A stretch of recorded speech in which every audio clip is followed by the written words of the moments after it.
Olá, boa noite. Já está no ar mais um Tá na Web, o programa que te deixa por dentro dos assuntos que estão sendo falados na internet, principalmente daqueles pesquisados e que viraram trends no Google. Hoje o trend escolhido foi Real Madrid. Vamos ver aqui na tela. E até por que o Real Madrid, gente, está nos trends do Google com mais de 1 milhão de pesquisas desde domingo? É porque o nosso querido Vini Júnior, brasileiro e jogador do Real Madrid, foi alvo de ataques racistas durante uma partida entre o Real e o Valência num campeonato de futebol da La Liga, que é responsável pela Liga Espanhola. Momentos depois do jogo acontecer, finalizar, esse assunto viralizou nas redes sociais porque o Vini foi chamado de macaco por torcedores do time adversário. A partida até chegou a ficar parada por 8 minutos, mas naquele momento ninguém foi punido e aí o jogo continuou. No finalzinho da partida teve mais uma confusão, o Vini acabou sendo expulso injustamente depois de ser agredido por um jogador do time adversário. O Vini foi para as redes sociais para desabafar sobre esse absurdo que aconteceu e fez questão de dizer que essa não foi a primeira, nem a segunda e nem a terceira vez que isso acontece no La Liga. Há 2 dias ele postou um vídeo que resume bem vários momentos que ele foi desrespeitado e ameaçado dentro e fora de campo. Vamos ver. Olha a torcida, olha a torcida. Mano, mano, meu Deus, mano. Aqui, ó. Fica chamando o Vini, aí ó, fica chamando o Vini toda hora de macaco, mano.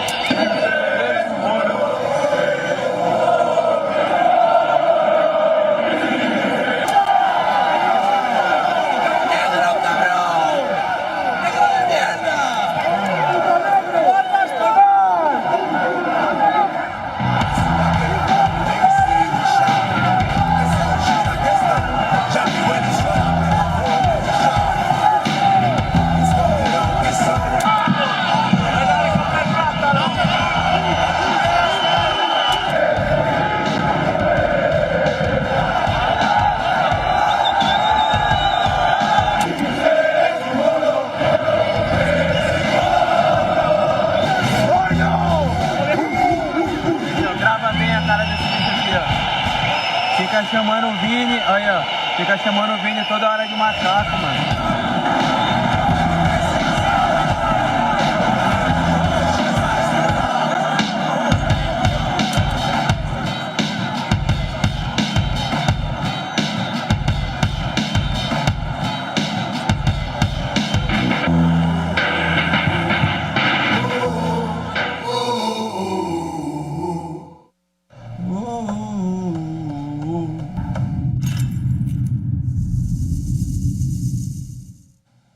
É inaceitável.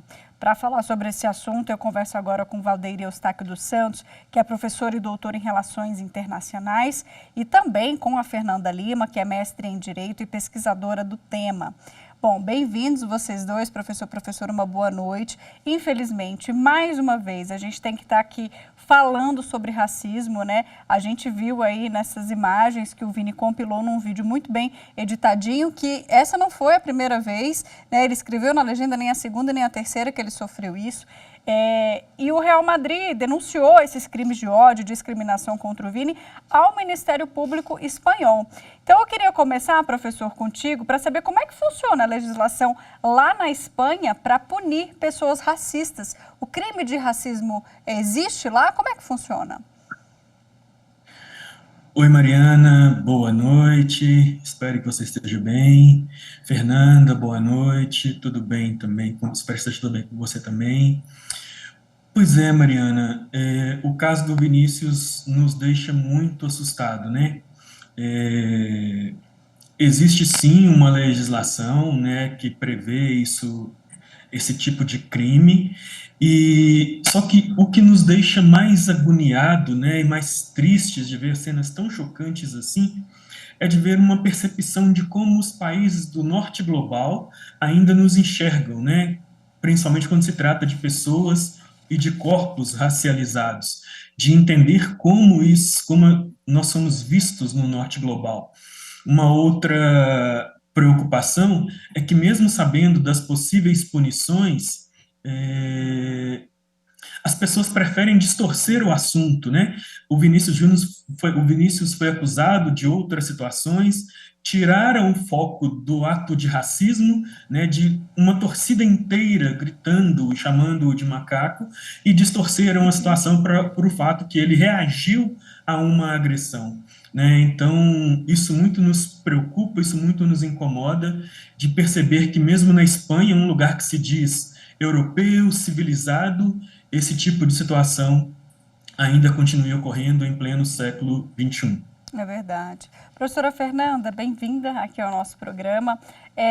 A gente viu nas redes sociais, claro, né, muita gente indignada com essa questão e dizendo que a Espanha é um país racista, que existe um histórico e que nada é feito para mudar isso. Queria saber a sua visão em relação a esses comentários que têm sido feitos na internet. Boa noite, Marina. Boa noite, professor Valdeir. Acho que, em primeiro lugar, é pensar assim, o que incomoda tanto quando, na verdade, Vinícius Júnior vem passando há pelo menos 2 anos por essa situação, porque ela não é de hoje, ela já tem anos e isso é importante que se diga. Acho que esse episódio colocou uma nova luz sobre o caso, mas no início do ano, se eu não me engano, no fim do ano passado, ele teve um boneco simulando o corpo dele sendo enforcado Sim. em praça pública. Então, a situação ela já escalou há muito tempo. Mas o porquê que incomoda mais Vinícius falar que hoje a Espanha é vista como um país racista? Por que isso toma o centro do debate? Porque as pessoas se recusam a ser vistas pelo aquilo que a atitude delas traduz no comportamento. Então, para mim, essa discussão, vou caracterizar ou não a Espanha como país racista, a gente acabou de ver as imagens. A gente não tem 2 ou 3 indivíduos, a gente não tem casos isolados. A gente tem um estádio quase inteiro chamando Vinícius Júnior de macaco, e não é para apagar o caso. É claro que é Vinícius que é a vítima numa situação dessa, mas é uma situação para a gente não se enganar. Podia ser Vinícius, mas podia, como já foi várias outras vezes, qualquer outro jogador negro, brasileiro ou estrangeiro, como podia ser também uma pessoa negra, eu ou o professor Valdeir, numa situação cotidiana na Espanha. O que nos garante que a gente não podia estar passando por isso? Então, você tirar o foco do debate para isso é um absoluto equívoco, e é você fingir que não tem uma situação gravíssima que grita para a sociedade internacional aí falando. Sim, exatamente. Até por falar nisso, o governo brasileiro disse, né, que vai notificar as autoridades espanholas, e eu acho que até esse apoio é fundamental, né, o apoio governamental no combate ao racismo. Na sua opinião, professor, isso que a professora Fernanda trouxe para a gente sobre essa questão da gente olhar com a lente macro, né, para a gente ver o que internacionalmente a gente consegue fazer? Porque sim, a Espanha é racista, a gente viu, né, mas e aí, dessa conclusão a gente vai para onde? Eu penso que a Fernanda foi brilhante, Mariana, e aí a gente tem que trazer o debate para um outro ponto, sabe? Nós estamos falando de futebol, eu sempre falo, né? Eu sou apaixonado por futebol, mas eu acho que a gente precisa levar esse debate para outras instâncias. O governo brasileiro fez uma declaração que iria convocar a embaixadora da Espanha aqui no Brasil para uma conversa, para um depoimento, para explicações. Mas eu acho que a gente precisa levar isso para um outro campo também, para um campo de um debate político, sabe, Mariana? Ontem, né, melhor dizendo, nós tivemos uma fala muito infeliz de um senador, né, o Magno Malta, quando foi comentar esse caso, criticando a justiça, ele fez uma fala extremamente infeliz, né, chamando inclusive que deveríamos preocupar com a comunidade defensora dos macacos, porque os macacos foram atingidos, falando para os jogadores brasileiros entrarem com uma porquinha branca para mostrar que eles não têm racismo contra as pessoas brancas. Então, assim, ele distorceu vários aspectos, né, dentro dessa fala dele, muito infeliz. Então, a gente começa a perceber, Mariana, Fernanda e quem nos escuta e assiste, que tem uma questão política que precisa ser levada mais a sério, sabe? Como a Fernanda disse, nós estamos no século XXI falando disso, mas nós vamos continuar falando enquanto for necessário, mas temos que levar isso para uma esfera, para outra esfera. O futebol foi apenas uma válvula, foi uma das válvulas de escape para que essas pessoas manifestassem o seu ódio, né, o seu rancor. E aí, quando a gente vê no campo de futebol, a gente vai falar de racismo, de misoginia, de homofobia. Então, acho que o debate tem que ser relevado, Mariana, para outros campos, para a diplomacia, para o Congresso, para o STF, enfim, precisamos ampliar o debate, né? O Vinícius Júnior, como a Fernanda muito bem falou, foi um caso, o Vinícius Júnior, mas poderia ser qualquer um de nós aqui, por exemplo. Sim, e como a gente já vem retratando, né, esse programa Tá na Web é um programa que trata justamente dos assuntos da internet e vira e mexe a gente está debatendo esse mesmo tema. Então, assim, é até difícil entender como é que a humanidade não consegue evoluir nisso, né? A gente teve até um outro episódio de racismo em campo mesmo, no jogo entre Flamengo e o Racing da Libertadores, só que aí a comissão disciplinada Conmebol multou o time, né, que fez essas ofensas em 100 mil euros. Então, a gente já percebe, nesse caso, uma punição diferente. Na sua opinião, Fernanda, esse tipo de punição, né, punir o time, adversário que está fazendo essas ofensas, que está desrespeitando o jogador, pode ser um caminho, até porque talvez esse torcedor consiga se conscientizar, ou não? A gente está tentando enxugar gelo. Não, eu acho que esse é um caminho mais do que necessário. O que a gente está vendo hoje, voltando para o caso de Vinícius Júnior, toda vez que o time lava as mãos para o comportamento dos seus torcedores, no fundo ele está endossando esse comportamento. E no caso de Vinícius Júnior isso é até mais grave, porque para além do time adversário se tornou um problema da Liga Espanhola. O presidente da Liga é uma das primeiras pessoas a fazer falas contra Vinícius Júnior. Então, acho que tem uma pressão hoje também para, além da punição dos times, que eu acho muito necessária, os times não podem continuar endossando os comportamentos racistas, LGBTfóbicos da sua torcida. E tem também uma outra política muito necessária, que é como as ligas vão se comportar com relação a isso. A gente vai parar os jogos? Para mim é de extrema necessidade que os jogos sejam parados, até porque a gente tem, isso seria em qualquer esporte, mas no futebol isso é particularmente forte se a gente pensar que é um esporte que foi reinventado por jogadores negros, e os grandes jogadores, historicamente, de futebol, são sempre jogadores negros que, a despeito disso, historicamente sofrem racismo. Essa é, aliás, a história da trajetória de Pelé, nosso maior jogador, que morreu recentemente. E, para além disso, um outro debate que está super colocado e que, de novo, traz para a esfera macro é como os patrocinadores vão se comportar. Porque a gente sabe que o futebol, para além de um lazer, é uma coisa que move muito dinheiro. E a pressão aí, também, só te interrompendo, porque eu estava lendo, me atualizando sobre isso agora antes de entrar no ar, algumas marcas falaram, se posicionaram, mas não retiraram o patrocínio. Então, já justamente essa questão de você, ok, você vai soltar uma nota, mas e aí, você vai se posicionar de fato como? Você vai retirar o patrocínio desse time? Então, só adicionando aí a sua fala. Não, exatamente, acho que é isso. É isso. Patrocinador, ele vai continuar ganhando dinheiro sem se manifestar sobre o racismo escancarado que está acontecendo ali, e eu volto a insistir nesse assunto. Só o caso de Vini Júnior está acontecendo há 2 anos, e a gente está há 2 anos sem um posicionamento sério, nem de patrocinador, nem da Liga, e, sinceramente, nem do próprio Real Madrid, que agora está se manifestando sobre isso. Não é possível que os times lavem suas mãos dessa forma. Aliás, e também do próprio governo brasileiro, que felizmente agora, com o novo governo, se manifesta sobre o caso, mas que também há muito tempo silenciando a respeito. Sim, aí como você citou, isso já vem há vários anos e com vários jogadores, né?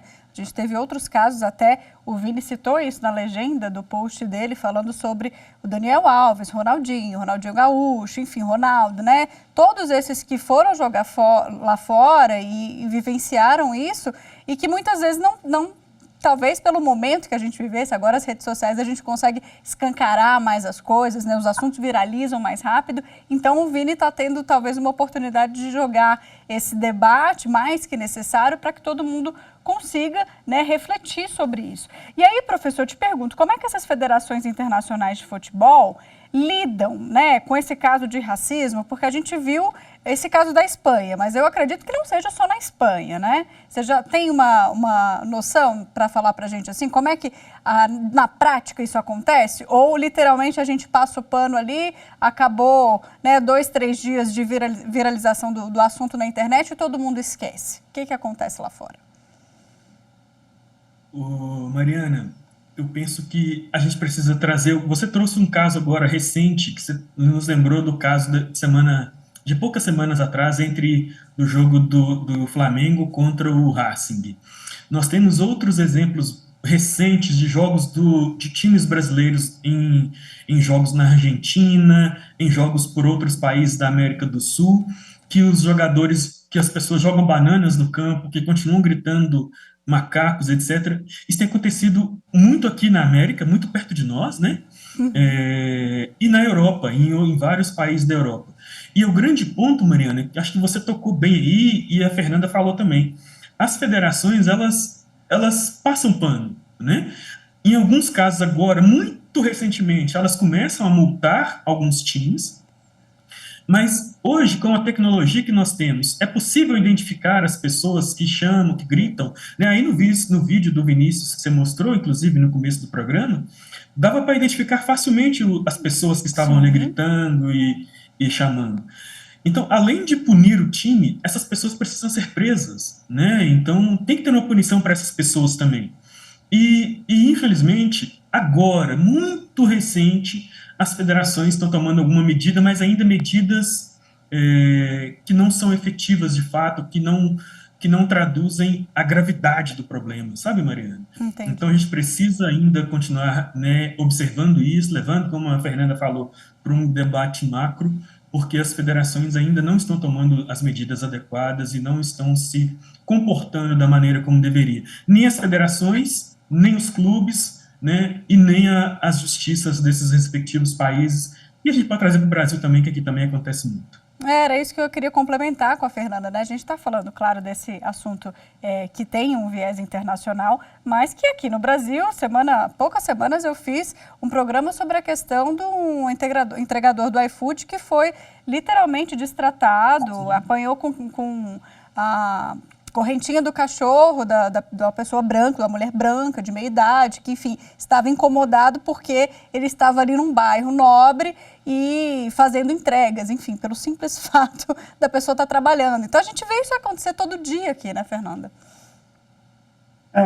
Perfeito. Assim, a história do Brasil, eu sempre falo isso, sou professora de História do Direito, a história do Brasil é a história de uma nação fundada no racismo, não é em outra coisa, assim, é isso que está no fundamento do Estado brasileiro, e é um trabalho constante que a gente tem de tomar como norte, é a gente desmontar essa estrutura que coloca pessoas negras em posição de absoluta subalternidade social, porque, veja, como é possível que a gente conviva com cenas como essa, que não são esporádicas, elas são absolutamente cotidianas. Se a gente ligar o jornal em qualquer cidade do Brasil, qualquer hora do dia, a gente vai ter um caso novo. Se a gente sai na rua, a gente está submetido a passar por isso.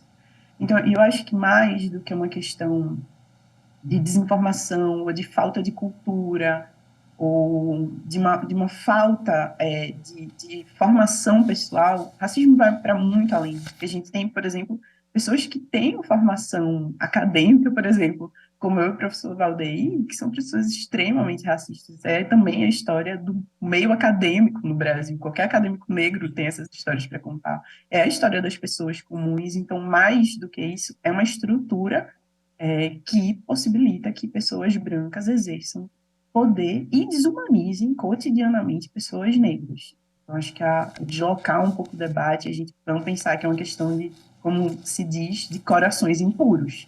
É uma coisa mais profunda do que isso. É triste, né? Mas a gente chega a essa conclusão.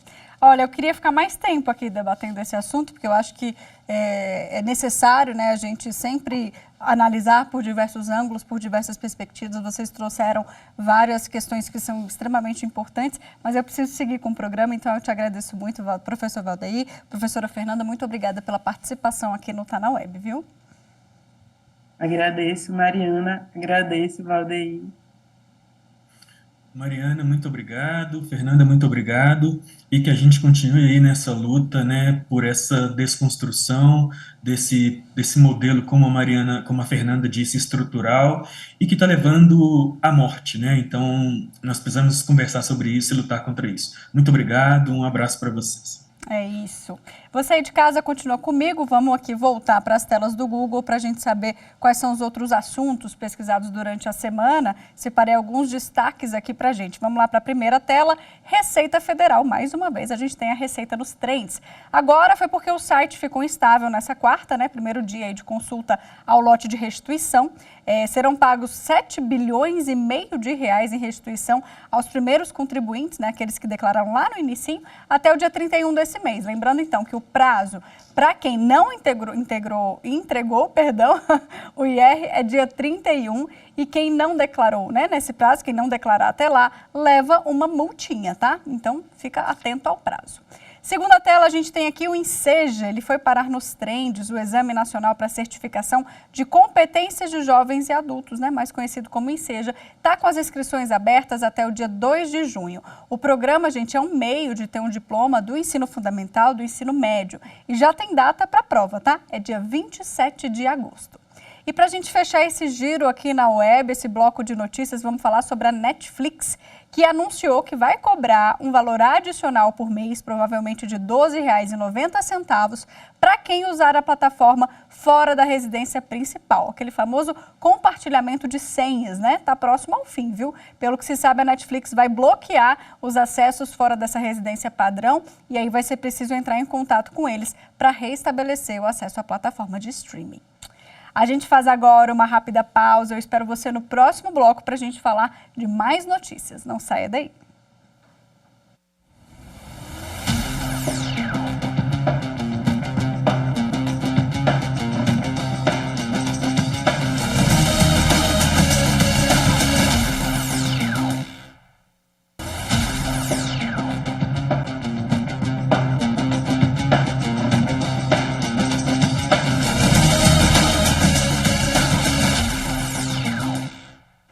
Já voltamos e agora no segundo bloco eu te mostro uma fake news que está circulando na internet. Vamos acompanhar.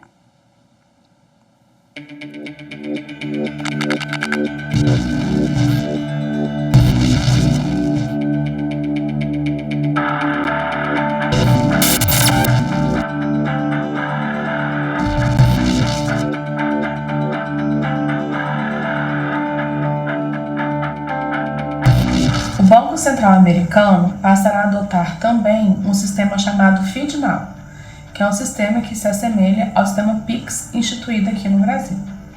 Com essa nova medida, passaram a circular várias notícias falsas de que o país deixaria de adotar o papel moeda. Essa informação ela não é verdadeira, ela compreende uma fake news, porque até então os Estados Unidos continuam obrigados, sim, a emitir papel moeda e moeda metálica. Pois é, sobre isso eu chamo aqui no telão a Loren Nascimento, que é economista e vai bater um papo comigo. Tudo bem, Loren? Boa noite. Boa noite, tudo bem? Tudo jóia. Bom, essa fake news é um pouco diferente, né, das que a gente traz aqui no programa. Curiosa, e aí eu já queria saber de você. Existe alguma economia que se sustenta sem o papel moeda, né? Existe isso, um estudo futuro, quem sabe, para a sociedade mais moderna, que vai ser tudo digital? Se a gente for pensar na questão da existência, né, eventualmente de economias onde não se existe, onde não se adota o papel moeda, a gente já tem isso hoje, né? Se a gente pensar em comunidades mais tradicionais, como as comunidades indígenas, eles fazem as trocas e não necessariamente adotam ali o papel moeda. Mas, falando realmente de futuro, tem sim projetos, né, de algum momento substituir aí o papel moeda que circula por uma versão um pouco mais atualizada, digital, mas hoje, na prática, isso não está implementado ainda. E assim, a questão do dólar, principalmente por ser uma moeda mundial, né, ela teoricamente afetaria uma economia global se ela saísse do nosso ambiente físico, digamos assim, né, se fosse uma questão só online.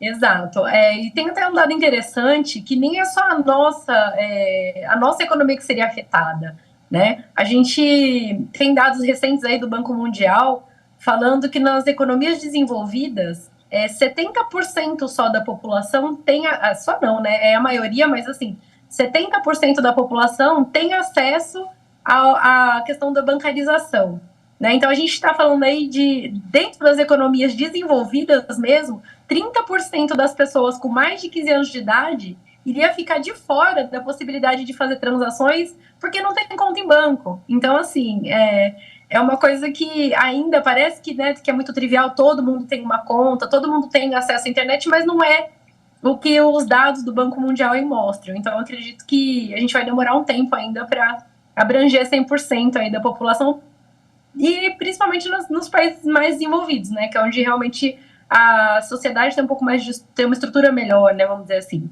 Lauren, que se a gente fizer também um recorte aqui para o Brasil, nosso país é extremamente desigual, né? Muita gente não tem acesso a celular, que tem internet, aplicativo de banco para fazer transação, enfim. Eu acho que aqui a gente está bem longe dessa realidade.